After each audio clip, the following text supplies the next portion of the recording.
आप देख रहे हैं प्रो इंडिया टीवी न्यूज। और आज हम लोग जोधा सिंह प्राथमिक विद्यालय रसूलपुर में उपस्थित हैं और कहते हैं होनहार के बाद निराली ऐसी दिव्य कहानी है। और वाकई इस विद्यालय ने हर वर्ष कुछ ना कुछ योग्य बच्चों को एक प्रकार से जिले स्तर पर कहीं ना कहीं स्थापित किया है। और आज विद्यालय में ही हम लोग उपस्थित हैं। कक्षा 5 का नैंक बच्चा 5वीं में एक विशेष योग्यता लेकर आया है। विद्यालय में हमारे पास ब्रजेश जी, मैडम जी, सब लोगों की मेहनत रंग लाई है। आज इन्हीं की जुबानी जानते हैं कि उस बच्चे ने किस प्रकार मेहनत की और किस प्रकार से इस रसूलपुर का गौरव बना। बहुत ही खुशी की बात है कि हमारे विद्यालय से इस बार फिर से एक चयन आश्रम पद्धति विद्यालय में हुआ है। नयंक नाम का एक बच्चा कक्षा 5 में हमारे यहाँ पढ़ता था, उसका चयन इस वर्ष हुआ है। और लगातार पिछले 3 वर्षों से हमारे विद्यालय से एक बच्चा वहाँ सेलेक्ट हो रहा है। और सबसे अच्छी बात यह कि नयंक का बड़ा भाई भी हमारे विद्यालय से पढ़ा, वो भी उसी आश्रम पद्धति विद्यालय में चयन हुआ।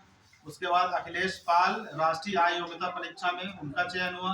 और उसके बाद अब ये कक्षा 5 का बच्चा नयंक हुआ, इसका भी चयन आश्रम पद्धति विद्यालय में हुआ। हमारे पूरे विद्यालय के लिए, पूरे गांव के लिए बहुत गर्व की बात है कि जो लोग आज प्राइवेट की तरफ ज़्यादा भागते हैं उनके लिए ये एक बहुत अच्छा जवाब है सरकारी विद्यालयों से जो आश्रम पद्धति या अन्य जगह चयन होता है। इससे सिद्ध होता है कि हमारे विद्यालय में या सरकारी विद्यालय में पढ़ाई अच्छे स्तर की होती है और बहुत योग्य अध्यापक हमारे यहाँ हर सरकारी विद्यालय में पढ़ाते हैं।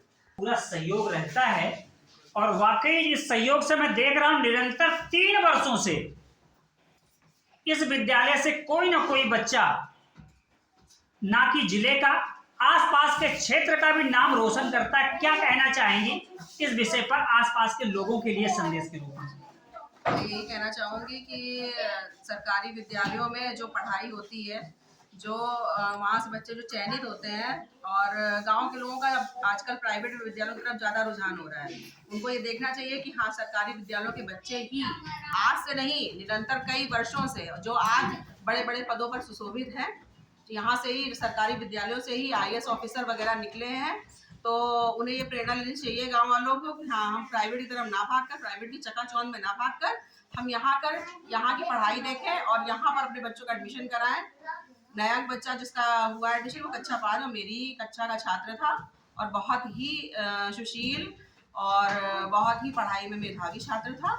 और उसकी भी मेहनत रंग लाई और साथ ही शिक्षकों की भी मेहनत रंग लाई है, जिससे कि उसका चयन हुआ है। और जैसा कि बताया गया कि पहले निरंतर मतलब कई वर्षों से हो रहा है और आगे भी हम लोग ये मतलब करते हैं, मेहनत कर रहे हैं कि हाँ, निरंतर आगे भी आने वाले वर्षों में हमारे विद्यालय से छात्र चयनित होते रहे विभिन्न परीक्षाओं में।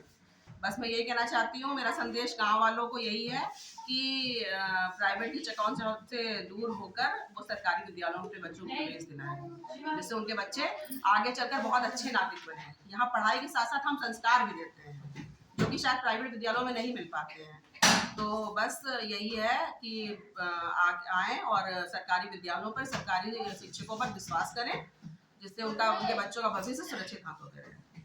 एक संदेश तो बिल्कुल साफ जाता है कि योग्य शिक्षक के द्वारा ही योग्यता कहीं ना कहीं निखार लाती है और विश्व पटल पर निश्चित योग्य व्यक्ति कहीं ना कहीं एक मुकाम पाता है। तो हमारा भी यही रुझान है कि अपने बच्चों को आप एक बार सरकारी विद्यालयों में लेकर जाएं और वहां के अध्यापक और वहां के प्रबंधन से आप एक तालमेल बना लें, तो निश्चित आपका बच्चा भी वो सारी सुख सुविधाएं और विश्व पटल पर उच्च शिक्षा प्राप्त करेगा, क्योंकि योग्य व्यक्ति ही योग्य शिक्षा दे सकता है। यह सिद्ध हो चुका है। बने रहे प्रो इंडिया टीवी न्यूज के साथ। धन्यवाद।